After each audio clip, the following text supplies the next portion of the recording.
मैं 17 साल की थी जब मेरी शादी हुई और मेरी शादी के 1 महीने बाद ही मेरे पति की एक्सीडेंट में मौत हो गई थी। मेरे जेठ जेठानी मेरे साथ घर पर ही रहते थे। मेरे पति की मौत के बाद भी मेरी जेठानी ने मुझे मेरे मायके नहीं जाने दिया। कहा कि अब तुम इस घर की बहू हो और अब तुम पूरी जिंदगी हमारे साथ ही रहना। मैंने भी उनकी बात को स्वीकार कर लिया और उनके साथ ही रहने लगी। मेरे सास ससुर नहीं थे। घर पर बड़ों के नाम पर मेरे जेठ और जेठानी थे, लेकिन मेरी जेठानी अक्सर बीमार रहती थी, इसलिए मैं अपनी जेठानी की बहुत सेवा करती थी। जब मेरी जेठानी एक बच्चे को जन्म देते हुए मर गई, मेरे जेठ सदमे में थे और मैं भी अपनी जेठानी के गम में डूबी हुई थी, क्योंकि मैं अपनी जेठानी से बहुत प्यार करती थी। और अगले दिन मैं अपनी जेठानी के बच्चे को लेकर अपने माँ बाप के घर आ गई, क्योंकि मेरी जेठ की हालत ऐसी नहीं थी कि वह बच्चे को संभाल सकता, और बच्चे को संभालने के लिए घर में और कोई था भी नहीं, और उस बच्चे को संभालना मेरे लिए बहुत मुश्किल था। इसलिए मैं अपने माँ के घर आ गई। उस वक्त मेरा जेठानी का लड़का रो रहा था और मैं समझ नहीं पा रही थी कि उसे कैसे चुप कराऊं। जब मैं और बच्चा रोने लगे तो मेरे पापा आए और उन्होंने कहा कि बच्चे ने भी अपनी माँ को खोया है, इसलिए रो रहा है। धीरे धीरे मेरी माँ ने बच्चे को संभालना शुरू किया। तब मेरे माँ बाप ने बच्चे की खातिर मेरी शादी जेठ से करने का फैसला किया। मेरे पिताजी ने मेरे जेठ को शादी की बात करने के लिए घर पर बुलाया, लेकिन मेरा जेठ घर पर नहीं आए। जेठ और जेठानी की शादी प्यार की थी। पहले तो मेरी जेठानी के माँ बाप इस शादी के खिलाफ थे, लेकिन जेठानी की जिद के आगे उनके माँ बाप को झुकना पड़ा और मजबूरन शादी करनी पड़ी। लेकिन जेठानी की उम्र कम थी, वो मुझसे केवल 4 साल ही बड़ी थी। बच्चे के जन्म के बाद जेठानी की मौत हो गई और बच्चे की सारी जिम्मेदारी मेरे ऊपर आ गई थी। अब बच्चे को मेरी गोद की आदत हो गई थी। जब जेठ हमारे घर आए तो उसकी हालत बहुत खराब थी। वह बस एकटक अपने बच्चे को देखे जा रहे थे। माँ ने बहुत समझाया कि तुम पूनम से शादी कर लो, क्योंकि बच्चा पूनम को ही अपनी माँ समझता है और तुमको भी बीवी मिल जाएगी और पूनम को भी नई जिंदगी मिल जाएगी। काफ़ी सोचने के बाद मेरे जेठ भी शादी के लिए तैयार हो गए। मेरी शादी जेठ से कर दी गई। मेरी माँ ने कहा कि मुझे अपनी शादीशुदा ज़िंदगी को थोड़ा वक्त देना पड़ेगा, और मेरे जेठ से कहा कि अब हमारी बेटी तुम्हारी अमानत है, तुमको इसका ध्यान रखना चाहिए। हम जानते हैं कि तुम अपनी बीवी से बहुत प्यार करते हो। हमने अपनी बेटी की शादी तुमसे की है और अब आपको उसका ही ध्यान रखना पड़ेगा, उसको भी पत्नी वाला दर्जा देना पड़ेगा। मेरे जेठ ने जोर से चिल्लाते हुए मेरी माँ को कहा कि यह सिर्फ मेरे बच्चे की माँ है, इससे मेरा कोई रिश्ता नहीं है, और मैंने सिर्फ बच्चे की वजह से आपकी बेटी से शादी कर ली, वरना मैं किसी से शादी नहीं करता। मेरी माँ ने उसे समझाया कि बच्चे को माँ की ज़रूरत है और उसे आगे बढ़ना चाहिए। जेठ ने कहा कि वह शादी वाला रिश्ता नहीं रखेगा, लेकिन मेरी माँ ने कहा कि वक्त के साथ सब कुछ ठीक हो जाएगा। जेठ को यह बात बुरी लगी, वह चला गया और मुझे वह बच्चे को मेरे मायके छोड़कर चला गया।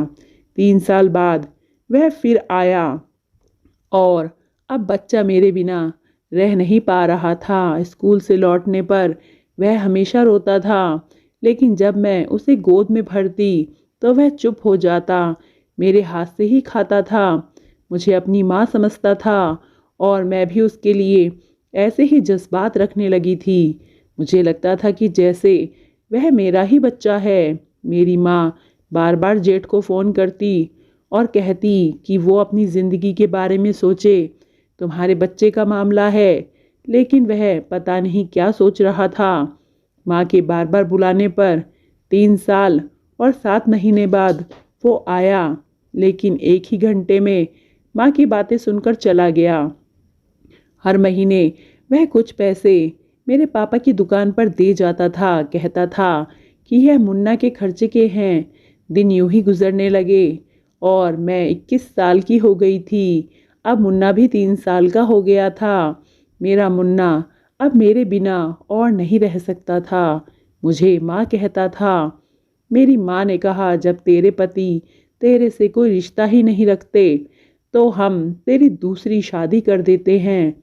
मेरी माँ ने मेरा दूसरा रिश्ता देखना शुरू कर दिया और जेठ को फ़ोन कर दिया कि अगर तुम्हें मेरी बेटी से कोई मतलब नहीं है तो मैं उसकी दूसरी जगह शादी करवा दे रही। उन्हीं दिनों मेरा रिश्ता आया था। अच्छे खाते पीते लोग थे। मेरी माँ की सहेली ने मेरी माँ को बुलाया और कहा कि पूनम का बहुत अच्छा रिश्ता आया है। वैसे भी इसके जेठ को इससे कोई मतलब नहीं है, ना ही इसका शादी वाला कोई रिश्ता है, तो ऐसे आदमी से रिश्ता रखने की क्या ज़रूरत है। इसके जेठ से इसका तलाक करवा दो और इसकी दूसरी शादी करवा दो। मेरी माँ ने ये बात मेरे जेठ को बताई। ये सुनकर मेरे जेठ ने कहा, लेकिन मेरे बच्चे का क्या होगा? मुन्ना को पूनम की आदत हो गई और वो उसके बिना रुकता भी नहीं है और सिर्फ पूनम को अपनी माँ समझता है और मेरा बच्चा मेरी बीवी की आखिरी निशानी है। फिर मेरे जेठ ने कहा कि वह किसी भी औरत से शादी वाला रिश्ता नहीं कर सकता और किसी दूसरी औरत पे वह विश्वास भी नहीं कर सकता कि वह मुन्ना के साथ कैसा सलूक करेगी। मेरी माँ ने कहा कि अगर मेरे जेठ हमारी बेटी को अपनाना चाहते हैं तो उसे पूरी तरह से अपनाना होगा। मेरे जेठ ने कहा कि उसे शादीशुदा ज़िंदगी की कोई ख्वाहिश नहीं है, लेकिन उसे अपने बच्चे के लिए माँ चाहिए। मेरी माँ ने कहा कि फिर हम पूनम की कहीं और शादी कर देंगे, क्योंकि पति के होते हुए भी वह बिना पति के जीवन क्यों जिए। मुझे भी मुन्ना से बहुत मोहब्बत हो गई थी। उसके बिना रहना मेरे लिए बहुत मुश्किल था। मैं भी उसे बहुत प्यार करने लगी थी। इसीलिए मैं अपनी जेठ के पास गई और मैंने कहा कि आप मेरी माँ से कह दो कि मुझे पूनम से शादी का रिश्ता मंजूर है। मैं आपसे कभी कोई ख्वाहिश की उम्मीद नहीं रखूँगी और ना ही कोई रिश्ते की उम्मीद रखूँगी। बस मैं मुन्ना के साथ रहना चाहती हूँ। अगर आप चाहते हैं तो मैं आपके साथ वैसा ही रिश्ता अपनाने के लिए तैयार हूँ जैसा आप चाहते हैं। अगर आपको जीवन में कभी भी इस रिश्ते को आगे बढ़ाना होगा तो आप मुझे साफ साफ कह देना। तभी मेरे जेठ ने मेरी माँ से कहा कि ठीक है, अगर आप ऐसा चाहती हैं तो मैं पूनम को अपने साथ ले जाता हूँ और हम दोनों को जब सही लगेगा तब हम इस रिश्ते को आगे बढ़ाएंगे। मेरी माँ को इस बात की उम्मीद नहीं थी। मेरे जेठ ने कहा कि मुन्ना पूनम को अपनी माँ समझता है और वह उसके बिना नहीं रह सकता। मेरी माँ ने मुझे समझाते हुए कहा कि अब मुझे अपनी जिम्मेदारी समझनी होगी। मेरे जेठ अच्छे घराने से था और बहुत अमीर था और देखने में भी बहुत खूबसूरत था, इसलिए मेरे दिल में उसके लिए प्यार जाग गया था। जब मेरे पापा को यह बात पता चली कि मेरे जेठ मुझे अपने साथ अपने घर ले जाना चाहते हैं तो वह भी तैयार हो गए और उन्होंने भी हाँ कर दी। मुन्ना की ज़रूरत को देखते हुए किसी ने भी कोई एतराज़ नहीं किया। मेरी विदाई मेरे जेठ तरुण के साथ कर दी गई। जब मैं विदा होकर तरुण के घर आई तो मेरा दिल ज़ोर से धड़क रहा था। वैसे तो मैं इस घर में पहले भी रहती थी, लेकिन पहले मैं इस घर में देवरानी के तौर पर रहती थी और अब मैं जेठानी बन चुकी थी। अब मैं अपने जेठ की बीवी थी, तो मुझे सब कुछ नया सा लग रहा था और मुझे बहुत अजीब सा महसूस हो रहा था। मेरे जेठ ने मुझे एक अलग कमरा दिखाया और कहा कि मैं मुन्ना के साथ वहाँ सुकून से रह सकती हूँ। उसने कहा कि मैं उसके घर में सिर्फ़ और सिर्फ मुन्ना की माँ बनकर आई हूँ और मुझे कभी उसकी बीवी बनने की कोशिश नहीं करनी चाहिए। यह सुनकर मैं हैरान रह गई। मेरा कमरा खाली हो चुका था और मुन्ना मेरी गोद में था, उंगली पकड़े मम्मा मम्मा कह रहा था। मैंने अपनी आंखों से बहते आंसू साफ किए और मुन्ना को बेड पर लिटाकर सुलाने लगी। अपने कपड़े बदलते हुए मुझे बहुत रोना आ रहा था। भले ही यह शादी और विदाई जैसी भी हालत में की गई थी, लेकिन मेरे लिए यह सब एक नया एहसास था। मैं तरुण को दिल से कबूल कर चुकी थी और उसके साथ मियाँ बीवी का रिश्ता रखना चाहती थी, लेकिन उसने मेरे मुंह पर ही मेरी बेइज्जती करके मेरे साथ बहुत बुरा किया था। मेरा दिल दुखाया था उसने। मैंने सोचा इससे तो अच्छा था काश मेरी माँ मेरी शादी किसी और से कर देती। कम से कम वह मेरे साथ ऐसा शादी का ड्रामा तो ना करता। लेकिन फिर मुझे खुद ही याद आया कि यह मुसीबत तो मैंने खुद ही मोल ली है। मैंने खुद ही तो अपने जेठ से कहा था कि वह मुझसे अगर शादी का रिश्ता नहीं रखना चाहता है तो ना रखे, केवल मुन्ना की खातिर मैं उससे शादी करने के लिए तैयार हूँ और मैं मुन्ना से बहुत प्यार करती हूँ, इसलिए इसको नहीं छोड़ सकती, इसलिए वह मुझे शादी कर ले। और अब जब सब कुछ वैसा ही हो गया जैसे मैंने कहा था तो मुझे बुरा क्यों लग रहा था। मुझे समझ नहीं आ रहा था कि आखिर मैंने ऐसा क्यों किया। इससे अच्छा तो मैं ऐसा करती ही ना, यह बच्चा जेठ को दे देती और किसी दूसरे इंसान से शादी कर लेती, क्योंकि ऐसा नहीं है कि शादी के लिए मेरी कोई ख्वाहिश नहीं थी। पहली शादी में मेरे पति 1 महीना भी नहीं जिए थे और दूसरी शादी भी ऐसी थी जो कि ना के बराबर थी। मेरे सारे अरमान अब मिट्टी में मिल चुके थे। मैं अब सिर्फ अपने आप को कोस रही थी। मेरे जेठ का दिल सिर्फ और सिर्फ मेरी जेठानी में बसा हुआ था। रोते रोते रात कब गुजर गई पता ही नहीं चला। जब मैं सुबह सोकर उठी तो मैंने चुपचाप नाश्ता टेबल पर रख दिया।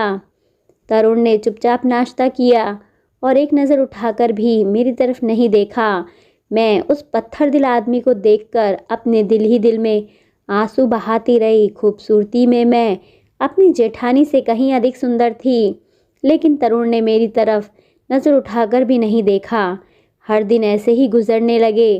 पूरा दिन या तो मैं काम पर लगी रहती या मुन्ना में। रात को न चाहते हुए भी मेरी आंखों में आंसू बहने लगते थे। तरुण ने मेरी ज़रूरत का हर सामान लाकर रख दिया था, लेकिन औरत के लिए यही सब कुछ काफ़ी नहीं होता। उसे पति की मोहब्बत भी चाहिए होती है, जो मुझे मिल ही नहीं रही थी। एक दिन मैंने एक खूबसूरत सी साड़ी पहनी और मेकअप किया। उसी वक्त तरुण घर आ गया। मुझे देखकर उसके माथे पर बल पड़े और उसने गुस्से से कहा, यह क्या पहन रखा है तुमने? इस तरह तैयार होकर मेरा दिल लुभाना चाहती हो? मुझसे रिश्ता बनाना चाहती हो? मुझसे अपनी ख्वाहिशें पूरी करना चाहती हो? उसकी बातें सुनकर मुझे अपनी बहुत बेइज्जती महसूस हुई और मैं कमरे में जाकर कपड़े बदलकर फूट फूट कर रोने लगी। मुन्ना मेरे पास आया और कहने लगा, मम्मा क्या हुआ है, क्यों रो रही हैं? उसने मेरे माथे पर प्यार किया और मैंने अपने आंसू साफ किए। मुन्ना की मासूमियत ने मुझे थोड़ी राहत दी, लेकिन मुझे यह महसूस हुआ कि अगर मेरी ज़िंदगी में मुन्ना ना होता तो शायद आज मेरे साथ यह सब कुछ ना हुआ होता। मुन्ना ने मेरे चेहरे को साफ करने की कोशिश की और कहा, आप तो प्यारी सी गुड़िया बन गई हैं। उसकी बात सुनकर मेरे चेहरे पर मुस्कुराहट फैल गई। उस दिन के बाद से मैंने कभी भी तैयार नहीं हुई। मैं अब 25 साल की हो चुकी थी और अपनी सालगिरह पर मैंने काले रंग का एक गाउन पहना। तरुण कंपनी के काम से बाहर गया हुआ था और वह 2 दिन बाद वापस आने वाला था, इसलिए मैंने हल्का फुल्का मेकअप भी अपने चेहरे पर कर लिया था। मुन्ना मेरे पास ही मौजूद था और अब वो स्कूल प्रथम कक्षा में जाने लगा था। कई बार मुझे मुन्ना पर गुस्सा आने लगता था, क्योंकि अपनी हसरतों को दबाते हुए मुझे कभी कभी तो मुन्ना के ऊपर बहुत गुस्सा आ जाता और लगता कि अगर यह मेरी ज़िंदगी में ना होता तो ऐसा कुछ भी ना होता और मेरी सारी ख्वाहिशें पूरी हो जाती। लेकिन अगले ही पल मैं अपने इस एहसास को झटक देती थी, क्योंकि यह तो मेरा बेटा ही है, मुझे मम्मा मम्मा कहता है और मैं उससे बिल्कुल अपनी औलाद की तरह मोहब्बत करती थी। उसके बाप की सज़ा मैं मुन्ना को क्यों दूँ? उस दिन मैं तैयार बैठी थी जब मुन्ना ने मोबाइल में मेरी तस्वीर बनाकर तरुण के नंबर पर भेज दी। मैं इन सब बातों से बिल्कुल अनजान थी। बहुत वक्त के बाद मेरा बिरयानी खाने का दिल कर रहा था, इसलिए मैं उठकर किचन में चली गई और बिरयानी बनाने लगी। हम दोनों माँ बेटा बैठकर खाना खा रहे थे कि तभी गुस्से से तरुण घर में दाखिल हुआ। मुझे इतना तैयार देखकर उसने अपना मोबाइल मेरे सामने पटक दिया और कहा, यह सब कुछ क्यों किया है? तुम्हें शर्म नहीं आती? मैंने उससे कहा, आप तो 2 दिन के बाद आने वाले थे, आप अचानक से कैसे आ गए? उसने कहा कि मेरा काम जल्दी ख़त्म हो गया, इसलिए मैं जल्दी आ गया, लेकिन तुम्हें बिल्कुल भी शर्म नहीं आती है। उसने कहा कि वह काम में बिज़ी था और मैं बार बार अपनी तस्वीर भेज रही थी। उसने मुझे समझाया कि मेरी नज़र में तुम्हारी कोई औकात नहीं है, मैं सिर्फ उसके बच्चे की माँ हूँ। मैं हक्का बक्का उसका चेहरा देखती रही, क्योंकि मुझे तो कुछ भी नहीं पता था। अगले ही पल उसने मेरा मुंह दबाकर मुझे ज़ोर से चाटा मार दिया। मैं सोफे पर जाकर गिर पड़ी। मेरे गले के मंगलसूत्र के काले रंग के मोती टूटकर इधर उधर बिखर गए थे। मुन्ना डर कर पीछे छिप गया था और मैं बस सिसकी भर कर रह गई थी। मुझे पता ही नहीं चला कि कौन सी तस्वीर तरुण के नंबर पर भेजी गई थी। तरुण के गुस्से का निशाना मैं बनी थी। शायद मेरा तैयार होना, अपनी मनमर्जी के कपड़े पहनना और अपनी पसंद का खाना खाना, सब कुछ मुझ पर हराम हो चुका था। मैं अपने कमरे में बंद होकर कितनी ही देर तक अपने जज्बात और अरमानों का गला घोटकर रोती रही। मेरी आंखों से आंसू बह रहे थे और उस रात एक पल के लिए भी मेरी आंखें बंद नहीं हुई। मुन्ना दरवाज़ा बजाता रहा, लेकिन मैंने दरवाज़ा नहीं खोला। वह अपने बाप के पास ही सो गया था। अगली सुबह जब मैं कमरे से बाहर निकली तो मेरा रवैया बिल्कुल बदल चुका था। तरुण मुझे पलटकर देख रहा था। उसे लगा शायद मैं कुछ बोलूँगी या मुन्ना के साथ बुरा सलूक करूँगी, लेकिन मैं एकदम से चुप थी। मेरे दिमाग में सिर्फ यही बात थी कि मैं सिर्फ और सिर्फ मुन्ना की माँ हूँ। उस रात मैंने अपना मन तो पूरी तरह से मार ही लिया था। सारी मोहब्बत, सारे जज्बात, सारे ख्वाब जो मेरी उम्र की लड़कियां देखती हैं, मैंने देखना छोड़ दिया था। मैंने मुन्ना को नाश्ता करवाया और उसे स्कूल छोड़ा, घर के सारे कामकाज किए। मेरे जितने भी नए सूट थे, कीमती महंगे जोड़े, मैंने सबको फेंक दिया था। मैंने खुद पर ध्यान देना छोड़ दिया था। कितने दिन तक मैं बाल भी नहीं बनाती थी। मैं मुन्ना के साथ साथ तरुण की हर जिम्मेदारी निभाती थी। मैंने तरुण से बोलना ही छोड़ दिया था। कभी ज़रूरत होती तो बोल देती, वरना अपने कामों में ही लगी रहती थी। अब शायद तरुण को भी एहसास होने लगा था। कभी कभी वह मुझसे बात करने की कोशिश करता, लेकिन मैं बस हाँ में ही जवाब दे देती। फिर उसकी हिम्मत ही नहीं होती थी मुझसे बात करने की। लेकिन अब मुझे इन सब बातों से ज़रा भी फ़र्क नहीं पड़ता था। मेरे जज्बात तो कब के ख़त्म हो चुके थे। मुन्ना स्कूल जाने लगा था और पढ़ाई में भी बहुत अच्छा था। अब जो टाइम बचता मैं उसकी पढ़ाई में बिज़ी हो जाया करती थी। कोई भी फंक्शन हो या त्योहार, मैंने कभी सज संवर कर नहीं जाना था। इस बार जब त्योहार आया तो तरुण ने मुझे भी बाज़ार चलने को कहा। मैंने मना कर दिया तो उसने मेरा हाथ पकड़ लिया और मेरे आगे माफ़ी मांगते हुए कहा कि मुझे माफ़ कर दो पूनम। मैंने बहुत सी सौतेली माँ को देखा है जो अपने बच्चे हो जाने पर सौतन के बच्चे के साथ बुरा व्यवहार करती है, अपने बच्चों को सिर्फ प्यार करती है और अपने सौतेले बच्चों के साथ बहुत बुरा व्यवहार करती है। इसलिए मैं नहीं चाहता था कि मेरे मुन्ना के साथ भी तुम ऐसा ही करो। इसलिए मैं तुमसे कोई भी पति पत्नी वाला रिश्ता नहीं रखना चाहता था। लेकिन तुम्हारे साथ रहने के बाद और मुन्ना के साथ तुम्हारा रिश्ता देखने के बाद मुझे विश्वास हो गया कि तुम ऐसी औरत नहीं हो। लेकिन फिर भी मुझे औरत ज़ात पर विश्वास नहीं था। मैं यही सोचता था कि अगर मैं तुम्हारे साथ पति पत्नी वाला रिश्ता रखूँगा और अगर हमारा कहीं बच्चा हो गया तो तुम सारा प्यार अपने बच्चे से ही करोगी और मेरे मुन्ना के साथ तुम सौतेला व्यवहार करोगी। इसलिए मैंने तुमसे कभी प्यार ही नहीं जताया। हालांकि मैं तुमको और तुम्हारी सेवा को देखकर बहुत पहले ही तुम्हें अपना चुका हूँ, लेकिन मैं हमेशा इस बात से डरता था कि कहीं मेरी मुन्ना को सौतेली माँ का जुल्म ना सहना पड़े। उसने एक बार फिर से मुझे हाथ जोड़कर माफ़ी मांगते हुए अपने साथ बाज़ार चलने को कहा, लेकिन मैंने काम का बहाना बनाकर उसको मना कर दिया। लेकिन जब तरुण मुन्ना के साथ वापस आया तो वह बड़ा खुश था।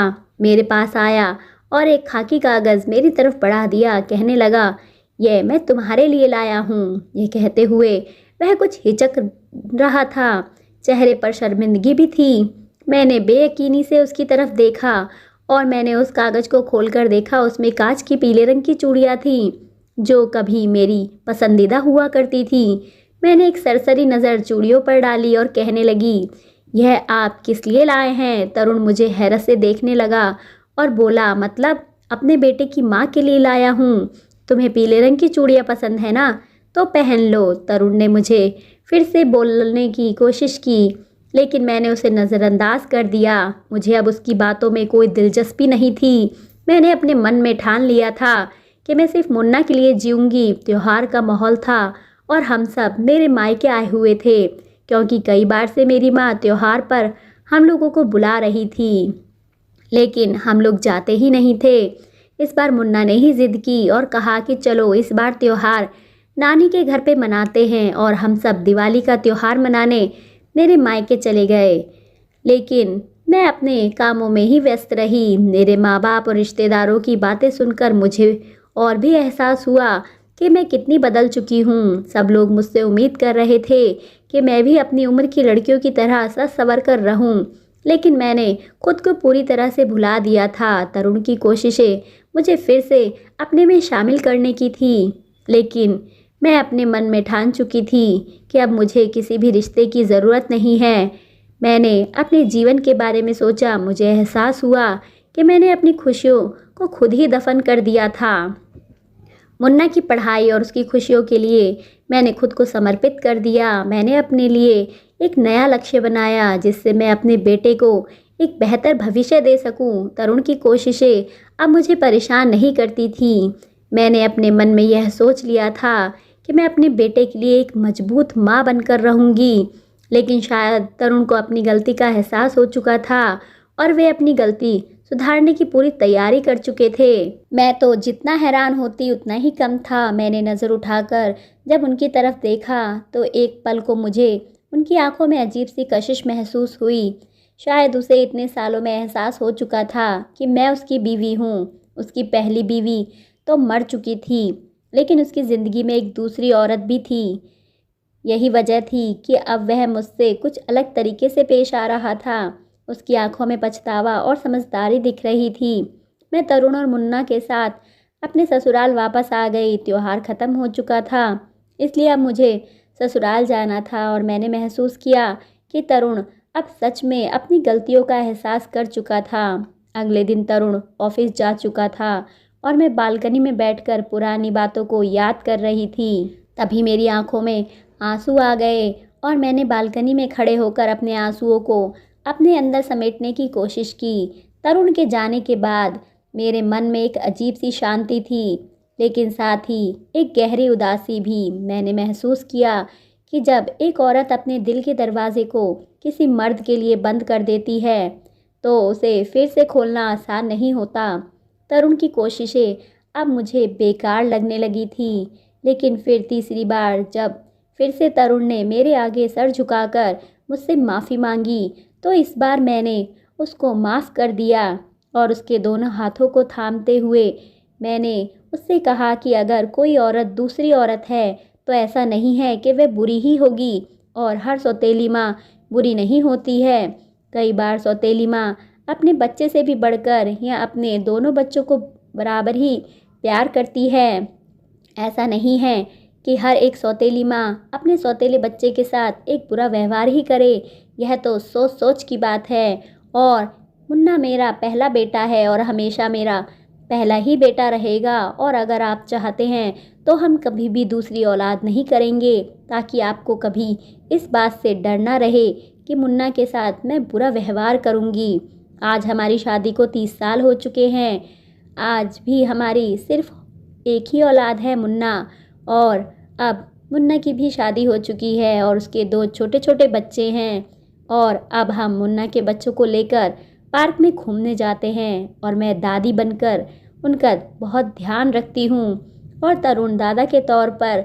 और तरुण अपने पहले के व्यवहार के लिए कई बार मुझसे माफ़ी मांगते रहते हैं, और मैं उन्हें सिर्फ यही कहती हूँ कि हर एक सौतेली माँ बुरी नहीं होती है। केवल एक बार विश्वास करना चाहिए, क्योंकि हर औरत एक जैसी नहीं होती है। क्योंकि अगर इस दुनिया में बुरी औरतें हैं तो अच्छी भी औरतें हैं, अगर बुरी माँ है तो अच्छी भी माँ है। फिर चाहे वह सौतेली माँ ही क्यों ना हो। इसलिए सौतेली माँ भी अच्छी होती है। दोस्तों, कहानी अच्छी लगी हो तो चैनल को सब्सक्राइब कर लें और वीडियो को लाइक करें। धन्यवाद। मिलते हैं अगली कहानी में।